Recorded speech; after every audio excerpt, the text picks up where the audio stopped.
Começa agora no seu rádio Papo de Esporte. Segunda-feira está começando o Papo de Esporte por aqui, com os campeões do final de semana. Teve estadual para tudo que é canto neste sábado e domingo. E você conhece agora os 16 campeões estaduais que já foram conhecidos em 2021. As finais tiveram 3 taças sendo levantadas após cobranças de pênaltis e 3 campeões inéditos: Atlético de Alagoinhas na Bahia, Real Noroeste no Espírito Santo e Grêmio Anápolis em Goiás. Teve quebra de tabu do São Paulo no Paulista, que não vencia desde 2005, e do Náutico em Pernambuco, que não batia o rival Sport em decisões há 53 anos. Também teve Flamengo e Atlético ampliando liderança nos rankings de títulos e o Grêmio tetracampeão gaúcho. Vamos falar então para você a lista de campeões por aqui. Em Alagoas deu o CSA. No Amazonas, o Manaus foi quem venceu. No Campeonato Baiano, o campeão inédito então, ao derrotar o Bahia de Feira, o Atlético de Alagoinhas conquistou seu primeiro campeonato. No Estadual Capixaba deu o Real Noroeste. No Cariocão deu o Flamengo. Liderado por 2 gols de Gabigol, o Flamengo conquistou o tricampeonato sobre o Fluminense no Maracanã.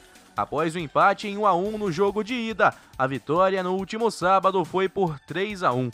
Este foi o 37º título estadual do Flamengo na história da competição, aumentando a vantagem no topo do ranking. Quem vem atrás é o próprio Fluminense com 31 conquistas. Vasco e Botafogo ainda não chegaram à casa de 30 conquistas estaduais. No Campeonato Cearense, quem venceu de novo foi o Fortaleza. Algo assim também aconteceu no Gaúcho. O Grêmio é tetracampeão e ganhou de novo do Internacional.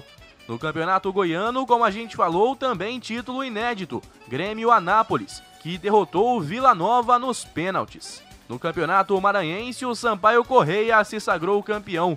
E no Mato Grosso deu o Cuiabá, que joga a partir da próxima semana a primeira divisão do Brasileirão.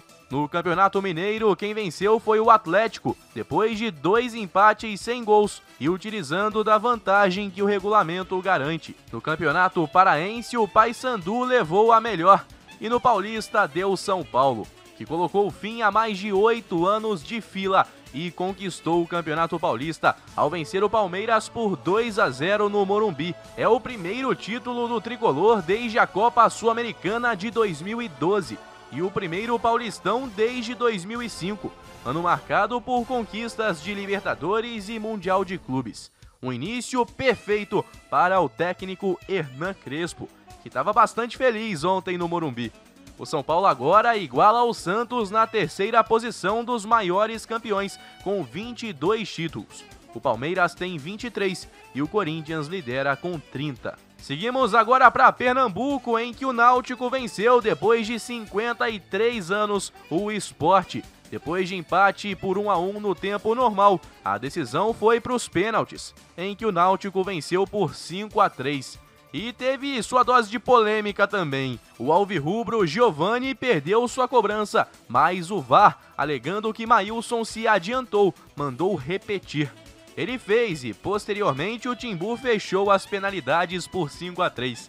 Teve confusão e o trio de arbitragem saiu escoltado pela polícia. Naquele finalzinho ali, cenas lamentáveis, e as imagens mostram claramente que o goleiro de fato tirou os 2 pés da linha, o que é contra a regra. Então, se tá na regra, o VAR e a arbitragem tem que aplicar, e por isso então a cobrança foi retomada. No Piauí, o Altos foi campeão depois de vencer o Fluminense piauiense. No Sergipe, quem venceu foi o Sergipe, que jogou com o regulamento e sagrou-se campeão sergipano, mesmo com derrota por 1-0 para o Lagarto. No jogo de ida havia vencido por 3-1.